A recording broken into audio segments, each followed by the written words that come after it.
नमस्कार दोस्तों, आप सभी का स्वागत है आपके अपने YouTube चैनल में। दोस्तों, नवरात्रि के पावन त्योहार में लोग बड़ी ही श्रद्धा और विश्वास के साथ माता रानी के विभिन्न रूपों का पूजन करते हैं। वहीं नवरात्रि पूर्ण होने के पश्चात कन्या पूजन का भी विधान है।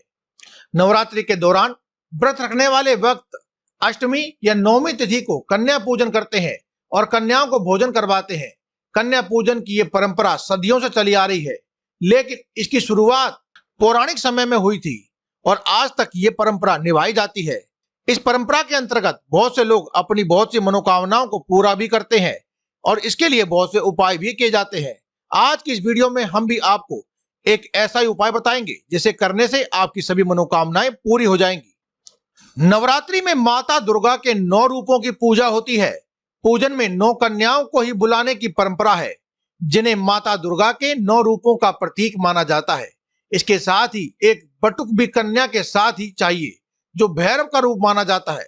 जो भी भक्त विधि विधान से माता की पूजा आराधना करते हैं और कुंवारी कन्याओं का पूजन करते हैं, उन्हें माता का आशीर्वाद अवश्य प्राप्त होता है। कन्या पूजन से माता की कृपा आप पर सदैव बनी रहती है और आपका घर परिवार में सदैव ही सुख समृद्धि और यश कीर्ति का माहौल रहता है। ऐसा करना आपके धार्मिक और आध्यात्मिक ज्ञान को भी बढ़ाता है। आइए अब जानते हैं कि कन्या पूजन में कन्याओं को बुलाते वक्त आपको वह कौन सा शब्द बोल देना चाहिए, जिसे बोलने मात्र से स्थिर लक्ष्मी का वास आपके घर में हो जाता है। लेकिन दोस्तों, उससे पहले जान लें कि आपको कैसी कन्याओं को अपने घर में बुलाना चाहिए। दोस्तों, कन्या पूजन के दौरान आपको 10 साल से अधिक की कन्या को नहीं बुलाना चाहिए। कन्या को भोजन करवाने से पहले उनके पैर धोने चाहिए। इसके बाद उन्हें स्वच्छ स्थान पर एक आसन पर बैठाना चाहिए। कन्याओं की पूजन से पहले आपको माता रानी के भोग लगा लेना चाहिए। कन्या पूजन के बाद कन्याओं को हलवा, पूरी और चने खिलाने चाहिए। इसके बाद कन्याओं के हाथ धुलवाकर आपको उन्हें आसन पर बिठाना चाहिए और हो सके तो लाल रंग के आसन पर बिठाएं और उसके बाद जाते वक्त आप उन्हें कुछ उपहार या दक्षिणा भी अवश्य दें। 9वीं कन्या के रूप में आप 9 साल की ही कन्या को अपने घर बुला सकते हैं, लेकिन अगर आपको 9 साल की कन्या ना मिले तो आप 10 साल की कन्या को भी बुला सकते हैं, लेकिन ध्यान रहे कि 10 साल से अधिक की कन्या ना हो। 10 साल की कन्या को रोहिणी का रूप कहा जाता है, जिसकी पूजा से साधक को सभी प्रकार के सुखों की प्राप्ति होती है और उस पर पूरे साल मां भगवती की कृपा बनी रहती है। नवरात्रि में कन्या पूजन के लिए सबसे पहले कन्याओं को आपको एक दिन पहले ही आदर पूर्वक निमंत्रण देना चाहिए।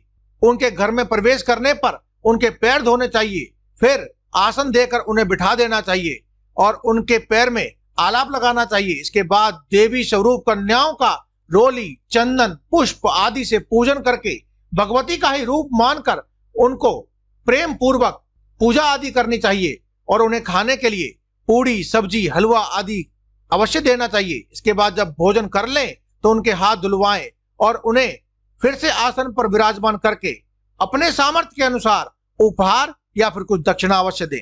तो दोस्तों, अब जानते हैं वह कौन सा एक शब्द है, वह कौन सा मंत्र है जो आपको कन्या पूजन में कन्या को अपने घर बुलावा देते वक्त बोल देना चाहिए, जिससे माता रानी के स्वरूप में ही मां लक्ष्मी स्वयं आपके घर आ जाती है और हमेशा के लिए आपके घर में विराजमान हो जाती है।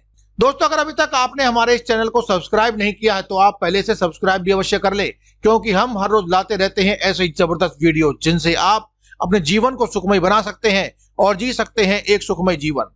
तो दोस्तों, आइए जानते हैं उस मंत्र के बारे में। जब भी आप दोस्तों एक दिन पहले कन्या पूजन के लिए कन्याओं को आमंत्रण देने जाएं या फिर अष्टमी या नवमी की तिथि के दिन ही आप जब कन्याओं को अपने घर बुला रहे हो तो मन ही मन आपको माता लक्ष्मी के एक विशेष मंत्र का एक बार उच्चारण कर देना है। ओम महालक्ष्मी आगच्छ आगच्छ सुस्थिर भवतु। इस मंत्र का आपको दोस्तों मन ही मन जाप कर देना है। हो सके तो घर की महिलाएं ऐसा कार्य करें तो और भी उत्तम है। ऐसा करने से स्वयं माता लक्ष्मी उन कन्याओं के रूप में आपके घर में आ जाती है और हमेशा के लिए आपके घर में ही विराजमान हो जाती है।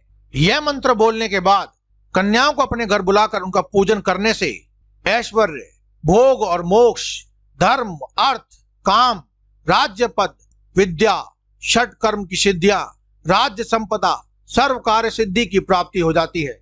जैसी भी भक्ति मनोकामना हो, स्वयं माता रानी अपने उन 9 रूपों में ही उस व्यक्ति की सभी इच्छाएं पूरी कर देती है। तो दोस्तों, आज की इस वीडियो में केवल इतना ही। कल फिर आपसे मुलाकात होगी एक और नई वीडियो के साथ। तब तक के लिए दे में इजाजत। धन्यवाद। कमेंट बॉक्स में लिखना ना भूलें। जय माता दी।